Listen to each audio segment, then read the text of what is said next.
Ya, bueno, me dicen si no se escucha bien. Bien, hola a todas.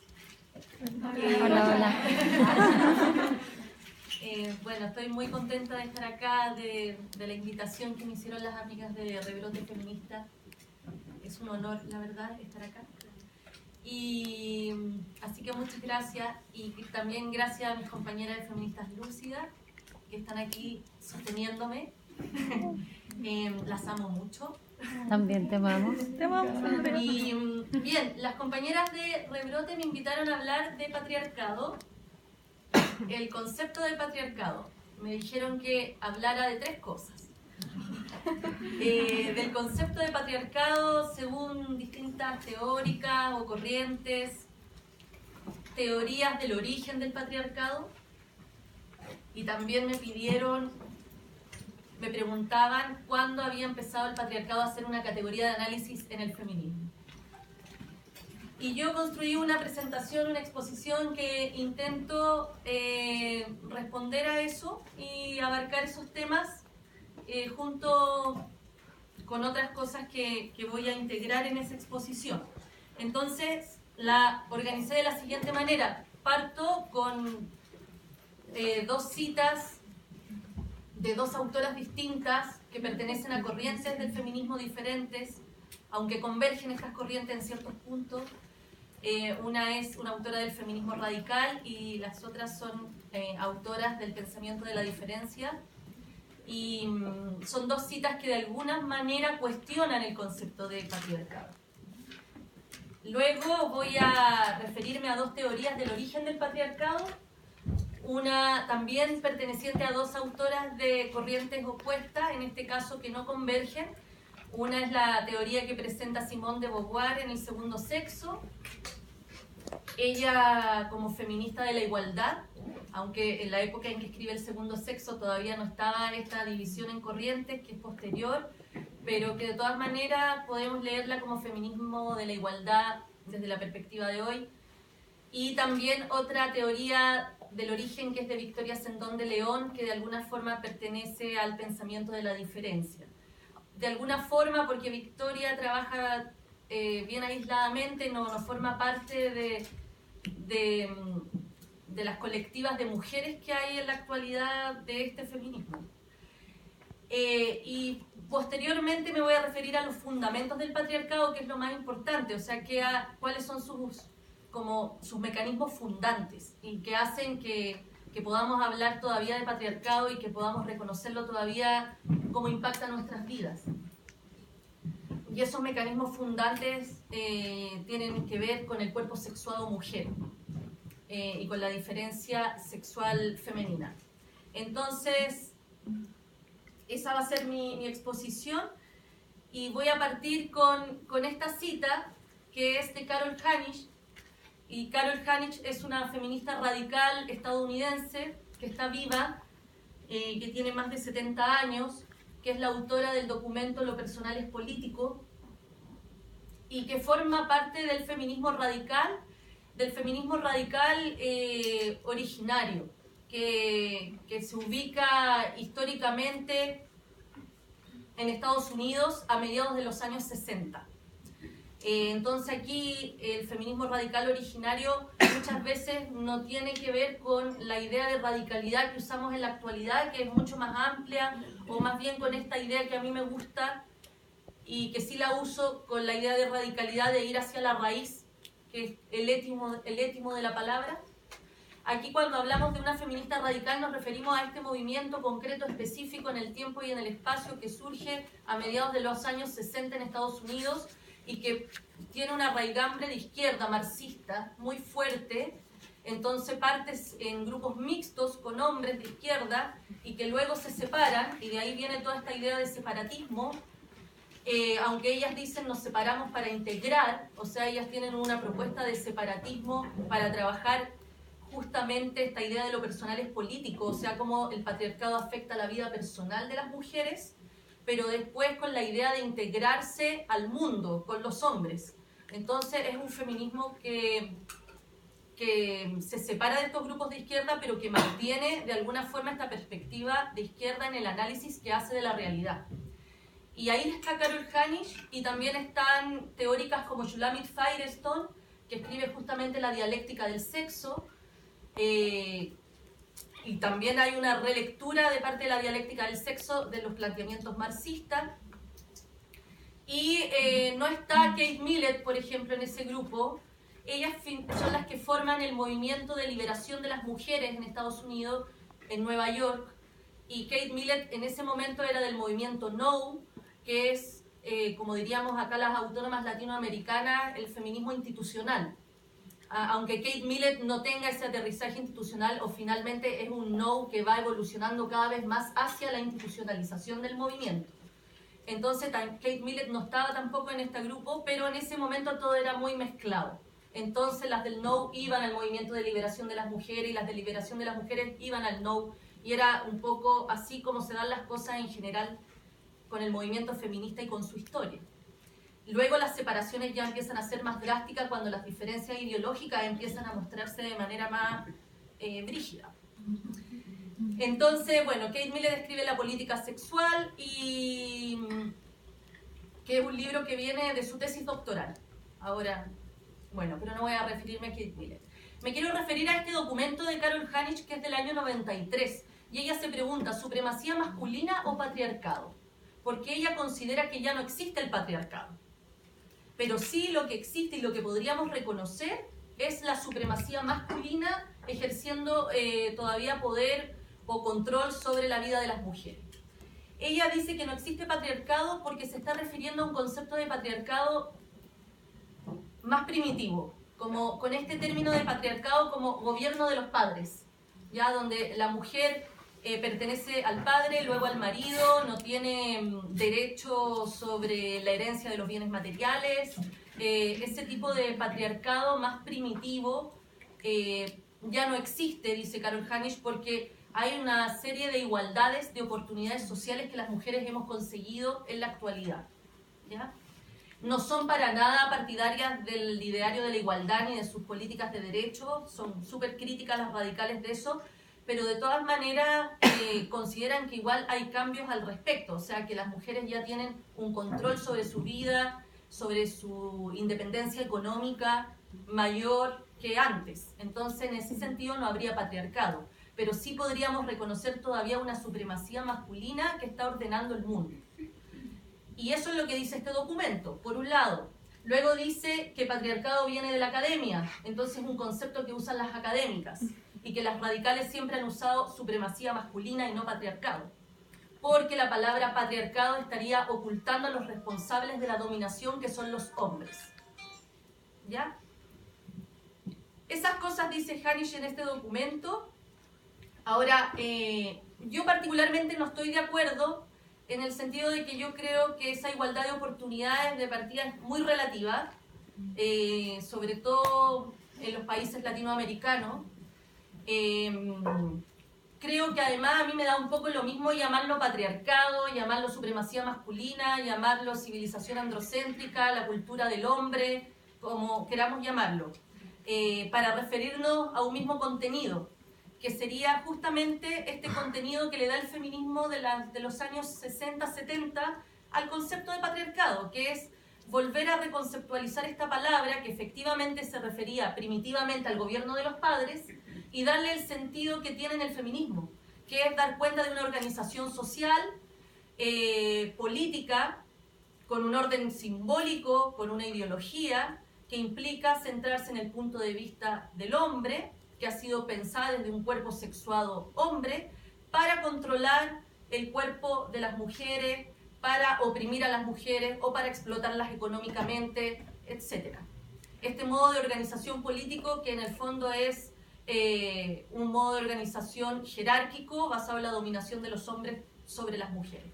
Y ese concepto de patriarcado nace en el feminismo de los años 70 y se transforma en una categoría de análisis esencial para toda teoría feminista, porque nos permite empezar a mirar y a ver y a analizar y a entender un montón de cosas que este concepto empieza a alumbrar como categoría de análisis.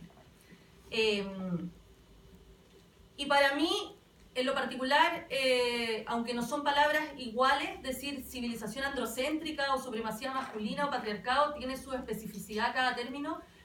Yo más o menos los uso todos como sinónimos cuando me quiero referir justamente a este modo de organización social o a esta forma de pensar la vida, a este orden simbólico, que podemos llamar patriarcal o androcéntrico o de supremacía masculina.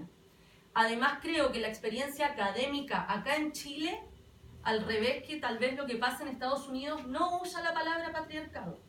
O sea, en general sale muy poco en los artículos académicos de las feministas académicas o de los estudios de género o programas de estudios de género la palabra.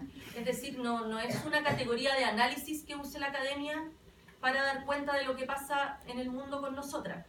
Más bien, la academia usa como categoría de análisis principal, al menos la academia de aquí, género. Esa es la categoría de análisis que más se usa en los artículos académicos. Y la palabra género sí me parece que oculta a los responsables y también no solamente a los responsables de la dominación, sino que oculta el mecanismo fundante de esta civilización, al que me referiré después. Bien, entonces, pero Carol Hanich finalmente nos lleva a esa pregunta que está ahí en el Power.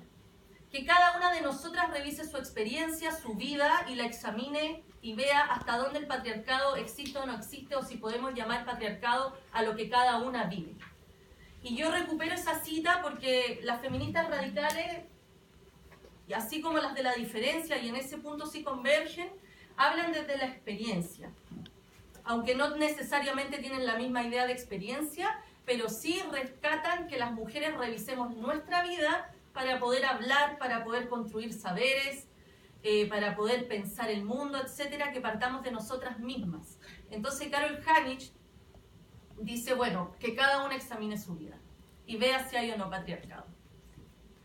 Y esa es una invitación de la exposición del día también, que cada una examine su vida y vea si...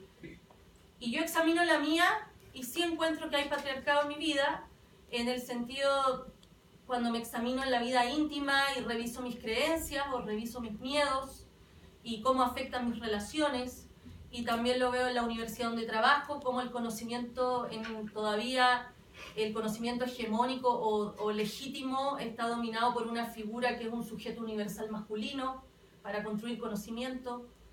Y bueno, y lo veo también en las cosas que van pasando a nuestro alrededor, en nuestra sociedad, con toda esta, como podríamos decir, depredación de todo lo vivo que hay alrededor nuestro, con los animales, con la naturaleza, con las mujeres, y sí hay patriarcado desde mi punto de vista, o supremacía masculina o cultura androcéntrica. Me gusta esa invitación de Hanich. La política de las radicales es la toma de conciencia, y del pensamiento de la diferencia también es la toma de conciencia. Y los grupos de toma de conciencia fueron la forma de hacer política en ese entonces. Y lo personal es político, justamente es la historia de cómo este movimiento mixto de izquierda, cómo estas mujeres, dicen ustedes, ya no nos interpretan, o su historia con la clase nos deja fuera o invisibiliza la mayor parte de nuestros problemas, o no da cuenta de cómo es la opresión nuestra, que no tiene nada que ver con la opresión de clase, y se separan en grupos de toma de conciencia. Y es el primer gesto que ellas hacen de separatismo. Las teóricas de la diferencia van a discutir el concepto de separatismo, y en vez de separatismo van a hablar de separación, considerando que separatismo es una palabra muy ideologizada. Y cómo la invitación es hablar justamente de la experiencia a partir de ella y no a partir de la ideología. Y bueno, eso cuesta, pues. A mí me cuesta. Entonces, cuando dicen lo personal es político, es para decir justamente que este orden, esta organización, este modo de pensar el mundo y la política interviene en nuestras vidas personales e íntimas. Y cómo todo lo que nos pasa en términos de lo que se ha llamado vida privada o vida íntima también tiene una organización política detrás. Y esa es también la política sexual de Kate Millett.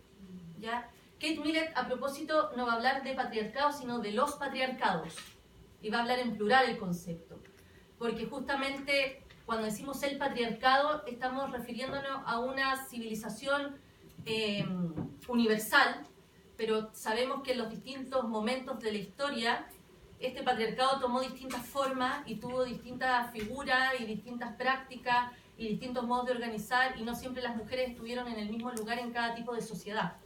Eso lo sabemos.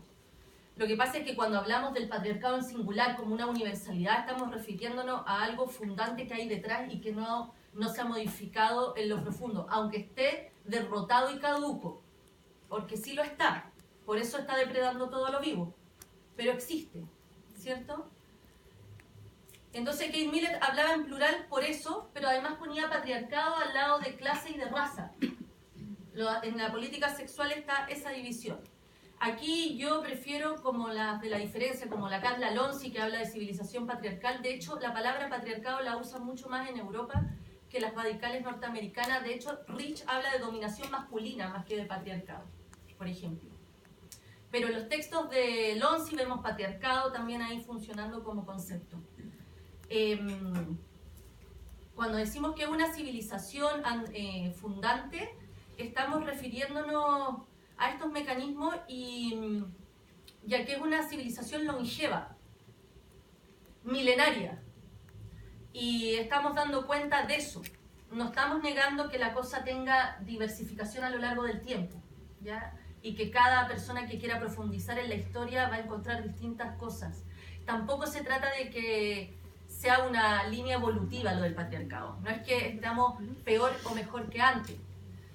No hay que tampoco mirarlo así, porque creo que en la actualidad hay muchas cosas positivas que nos pasan a nosotras las mujeres, pero también hay algo del patriarcado que está funcionando, y esa frase de Hanich me hace pensar en eso, que es la homologación con los hombres en la actualidad.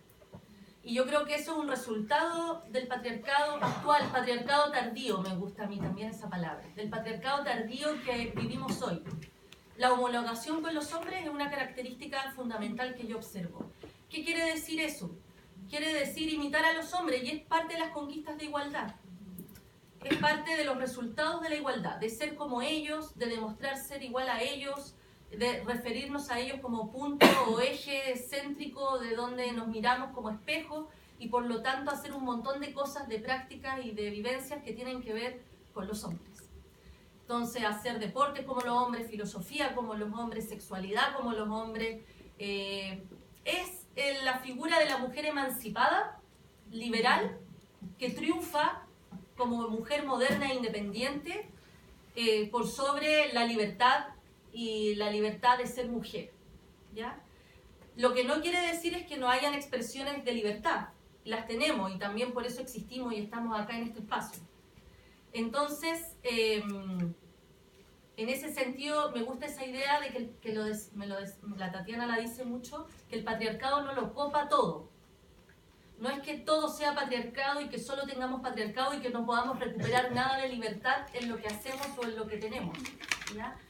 Hay expresiones de libertad, y las ha habido mucho más en otras épocas. Es decir, esta época que es tan uniformemente masculina, podríamos decir así, o patriarcal, tan homologada a los hombres, resulta que en la Baja Edad Media había mucho más orden simbólico de mujeres que ahora. Entonces, por eso no es evolutivo tampoco es una mirada lineal a lo que está pasando con esta realidad patriarcal. Por eso puse esta segunda idea, controversial y polémica, que se llama el final del patriarcado. Y ellas son las mujeres de la librería de Milán, y son del pensamiento de la diferencia. Ellas dicen que el patriarcado llegó a su fin. O sea, no como lo dice Carol Hanich del feminismo radical, porque Carol Hanich dice no hay patriarcado, pero hay supremacía masculina. Aquí las mujeres nos están diciendo, las de Milán, no hay patriarcado, se acabó. Y por supuesto es muy controversial porque genera mucha resistencia, porque ¿qué vamos a hacer si no hay patriarcado? ¿Contra qué vamos a luchar?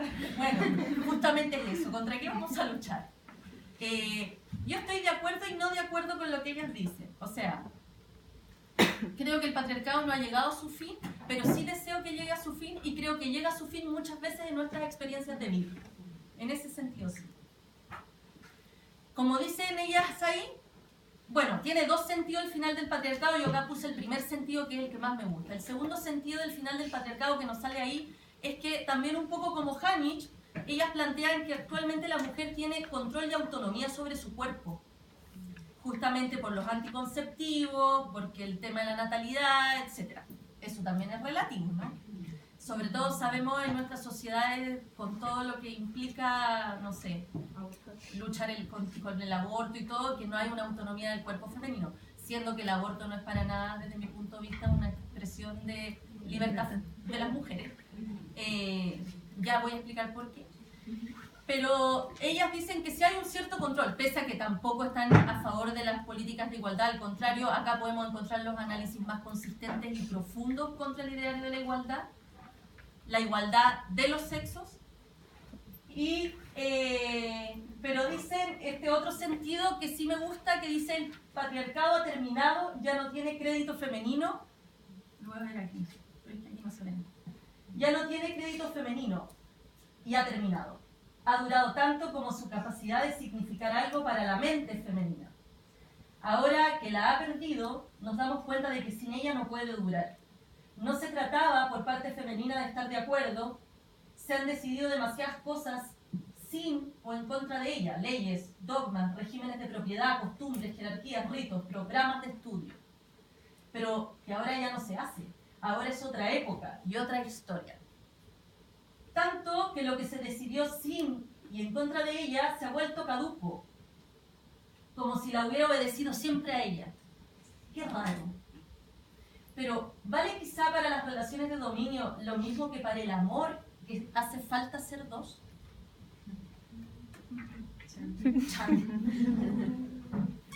Me gusta mucho a mí ese sentido del final del patriarcado, de que pierda crédito para la mente de las mujeres. Ojo acá con la palabra femenina, no se espanten con la palabra femenina, porque aquí feminidad siempre está usado en todas las teóricas como la expresión de un cuerpo sexuado mujer, o los significados que se pueden crear a partir de un cuerpo sexuado mujer. Entonces aquí el concepto de feminidad no es el concepto que no nos interesa y que cuestionamos, que es la feminidad codificada por el orden patriarcal, como estereotipo codificado por el orden patriarcal. Bueno, el tema del lenguaje es un tema porque resulta que todas estas palabras en realidad eran nuestras. Lo que ha habido es una usurpación de nuestro lenguaje. Entonces decir femenina nos carga porque sabemos todo lo que implica y todo lo tergiversado que ha sido la feminidad y toda la dominación que hemos padecido por eso. Pero son usurpaciones y tergiversaciones de probablemente significados que partieron de experiencias corporales de las mujeres. Entonces, bueno, así se usa allí, en estos contextos se usa así esa palabra. Me gusta eso del amor porque es verdad, un amor basado en la dominación termina cuando tú te sales de esa dominación. Se cae el dominador. ¿Sí o no? Igual se hace falta ser dos, porque el dominador puede seguir abusando de una u otra manera y qué sé yo, pero ese gesto de correrse o de salirse o de no darle más crédito o de decir esa persona ya no tiene impacto en mi vida, o su opinión ya no me importa, o ya no me duele, o ya no hace en mí, ya no tiene sentido, no me importa, me voy, hace que el dominio se caiga en una relación de amor. Ellas hacen la pregunta, no la responden. Y no son preguntas retóricas, son preguntas de verdad. El texto tiene muchas preguntas, este texto en particular, y son preguntas honestas. O sea, preguntan más que responden las mujeres de la librería de Milán. Yo estoy dando esa respuesta a esa pregunta. Yo creo que es parecido a lo de... O sea, pasa en el amor lo mismo que en la dominación, pensando en el amor como dominación, como lo dice la Shulamit Firestone, como desequilibrio de poder. Pero creo que hace falta que sean dos, pero no tanto. Basta que la persona que está sufriendo ese dominio salga de allí para que esa relación se desmorone. Y en el patriarcado, como básicamente el patriarcado es una absorción de nosotras, más que una dicotomía o lo que sea, es una absorción. Las mujeres somos absorbidas por el orden patriarcal, en este concepto de feminidad construida por los hombres, y absorbidas materialmente con nuestras energías reales. Sí, efectivamente, si tú rompes esa unidimensionalidad que implica el orden simbólico de los hombres, se cae la dominación. Entonces, yo pienso que no hemos llegado a un final del patriarcado, pero deseo que sí. También creo que no copa el patriarcado nuestras vidas, todas nuestras vidas. O sea, hay momentos que de verdad pierde crédito en nosotras porque logramos establecer otro tipo de experiencias, de relaciones, de felicidad, de placer. Y que es muy importante que nuestras propuestas como feministas tengan placer y tengan esas ideas de alegría y no solo de lucha, sobrevivencia y resistencia, que también son parte de nuestras experiencias y son necesarias y en algunos contextos más que en otros. Pero también comparto la expresión de Vandana Shiva que dice: el feminismo patriarcal es aquel que no puede vivir sin el enemigo. Yo creo que nuestros feminismos tienen que también trascender al enemigo para que puedan tener fuerza creativa, pensante, imaginativa. Y en ese sentido me gusta la cita de las mujeres de Milán. Este texto es del año 96. No sé si después se desdijeron o cosas por el estilo, no le siguió la pista. Y el de Hanisch era del 93. ¿Ya? Bueno, este patriarcado, entonces, uno de sus mecanismos, el mecanismo fundante que yo observo en el patriarcado es que rompe con el origen. Como yo voy a hablar de las teorías del origen del patriarcado, es bueno saber que son teorías, que no hay nada certero sobre cómo empezó esto. Y no hay nada certero porque justamente hay una ruptura con ese origen para que no entendamos cómo empezó y para que creamos que siempre fue así. Y eso hace que la dominación que vivimos se naturalice y creamos que tampoco hay otra posibilidad de hacer civilización, que no hay otras formas de hacer cultura. Entonces, esta ruptura con el origen ahí dice filogenéticamente y ontogenéticamente. Ahí me mandé un poco las partes. Filogenéticamente es que hay una ruptura con el origen, con la historia de cómo parte esto como historia de la humanidad. Ahí hay un quiebre con el origen, porque si pensamos cuándo partió el patriarcado, se pierde en la oscuridad de los tiempos, ¿cierto? No tiene al parecer un punto fijo en el tiempo ni en la historia, como sí lo tiene la opresión por clase, por ejemplo. Hay un momento histórico que nos da cuenta, eso lo dice la Simone de Beauvoir en El segundo sexo. Hay un momento histórico que nos dice aquí empezó la dominación contra el proletariado. En cambio, ¿cuándo empezó la opresión contra las mujeres? Siempre ha sido así, es como esa es la sensación. Porque hay una voluntad de quemar, de botar, de romper todos los vestigios posibles que nos puedan dar cuenta de que si alguna vez hubo otra forma de organizarnos socialmente. ¿Ya? Entonces, en ese sentido, se pierde en el origen filogenéticamente. Y ontogenéticamente, porque también quiebra el origen con nuestro hecho de nacer. Porque venimos al mundo de un cuerpo sexuado mujer, de la capacidad de procrear que tenemos las mujeres. La ejerzamos o no la ejerzamos, tenemos una capacidad de procrear y ese hecho del nacimiento, de ser paridas, también está borrado en el patriarcado como un hecho que engendra sabiduría, conocimiento, visión del mundo, orden simbólico. Me voy a referir a eso después, porque primero les voy a contar cómo estas teorías del origen, cuándo parte, cómo nace el patriarcado según algunas perspectivas. Pero ontogenéticamente es eso. Entonces, este quiebre con el origen para mí es el mecanismo fundante de la civilización patriarcal. Y tiene eso repercusiones concretas en la vida que tenemos.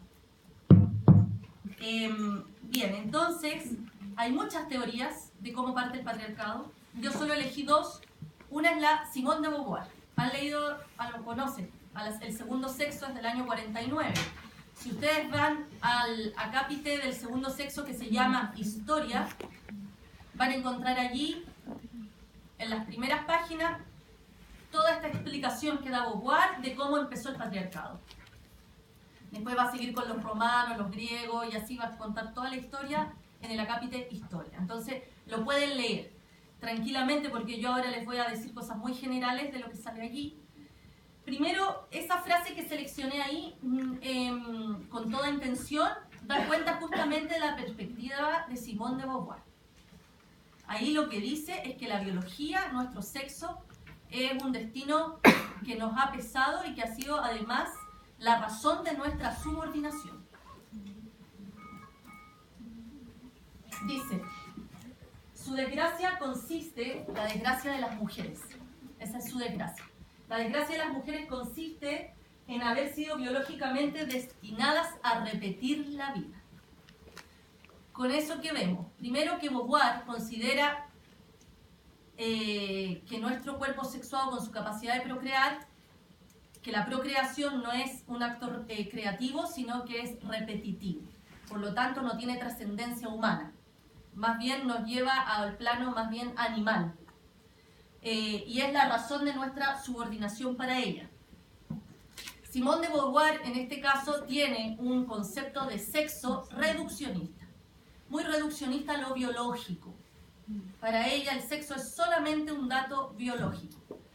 Y eso tiene consecuencias, por eso Simone de Beauvoir es citada revisitada actualmente por la posmodernidad. Porque justamente este dato biológico se opone al género. O sea, acá en Simone de Beauvoir vemos implícita esta dicotomía muy cuestionable y que poco luces nos da de sexo-género. Sexo-género. El género es la construcción que se construye sobre el sexo. Y el sexo no es un dato más que biológico. Y como implica para Beauvoir un destino para las mujeres de esclavitud, para Beauvoir la salida política es liberarnos de estas ataduras de nuestro cuerpo biológico e independizarnos. Por eso Beauvoir tiene aterrizajes en el feminismo liberal de la igualdad, porque justamente lo que espera es la independencia de las mujeres a través de la superación de este destino biológico que nos ha oprimido históricamente. Y por eso ese dicho famoso de la mujer no nace, se hace, ¿cierto? Revisitada actualmente por el feminismo postmoderno, porque les sirve mucho, porque detrás de esa expresión está el género como concepto y como constructo. La mujer se hace. La verdad es que la mujer sí nace, desde mi punto de vista, o como dice, creo que la Lucy Irigaray, la mujer sí nace, porque el sexo o el dato de tener un cuerpo sexuado mujer no es un mero dato biológico. Es un dato que no puede ser solo biológico, porque la especie humana es sobre todo animal simbólico. Entonces el tener un cuerpo sexuado implica significar y darle sentidos al mundo, a la vida y a las relaciones de una manera particular. Entonces yo nazco con un cuerpo al mismo tiempo que nazco con la capacidad de hablar. Palabra y cuerpo en la especie humana no se separan. Y nacer con un cuerpo sexuado mujer implica también generar o tener la capacidad de crear un orden simbólico otro. Entonces, en este caso, que yo les estoy hablando de la diferencia sexual con un significado distinto, podemos decir que el sexo es biológico y semiológico, en el sentido de que al mismo tiempo construye significados del mundo. Entonces no es solo reduccionismo biológico el sexo.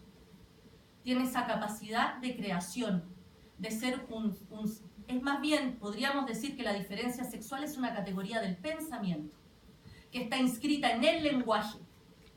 Entonces no es, cuando decimos sexo, no nos referimos a algo como está diciendo Simone de Beauvoir aquí.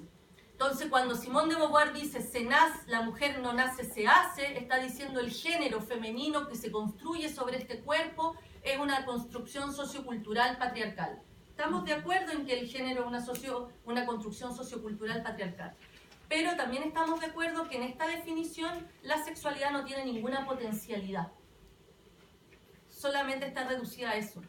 Por eso es revisitada por el feminismo posmoderno, porque el feminismo posmoderno está en la categoría de género y está buscando allí salidas políticas para lo que sea, para transformar el mundo, para transgredir normas o lo que sea. Y en el género no vamos a encontrar las mujeres, creo yo, eso, sino que lo vamos a encontrar recuperando nuestros cuerpos sexuados y dándole potencialidad y capacidad de transformación a ese cuerpo sexuado mujer.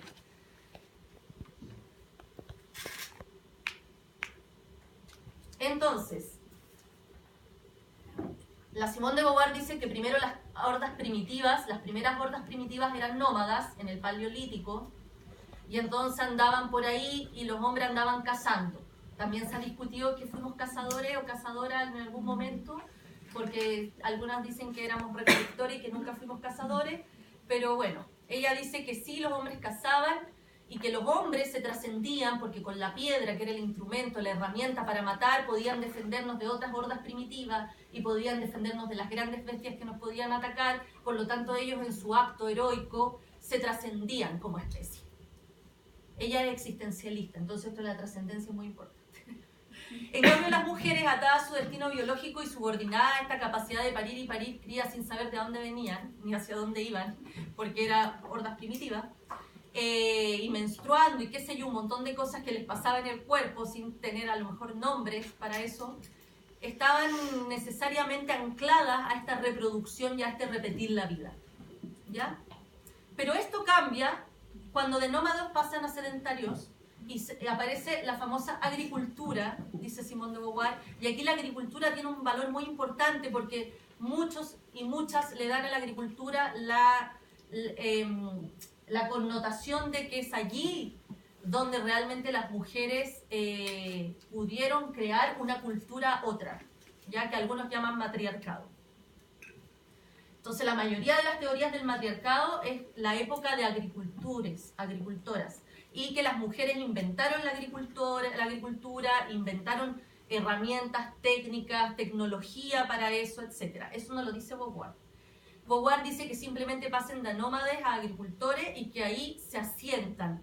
Y al asentarse, esta capacidad reproductiva de las mujeres pasa a transformarse en algo sagrado.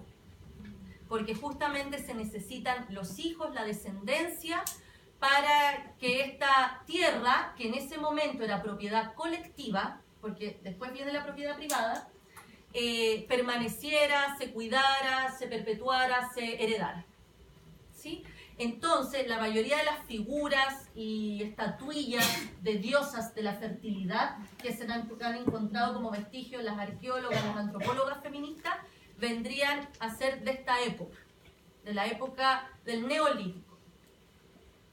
Entonces, para Simone de Beauvoir, esto no tiene tampoco mayor importancia para las mujeres, porque ella considera que si son elevadas a un lugar sagrado, como diosas de la fertilidad, y qué sé yo, se les rinde culto, y los hombres, de alguna manera, ella dice, sienten terror de este cuerpo femenino, que sangra una vez al mes, que se parece mucho al cuerpo de los otros animales, que tiene los ciclos como la naturaleza, pero que está como poseído por fuerzas oscuras que no tienen explicación, que no tienen nombre.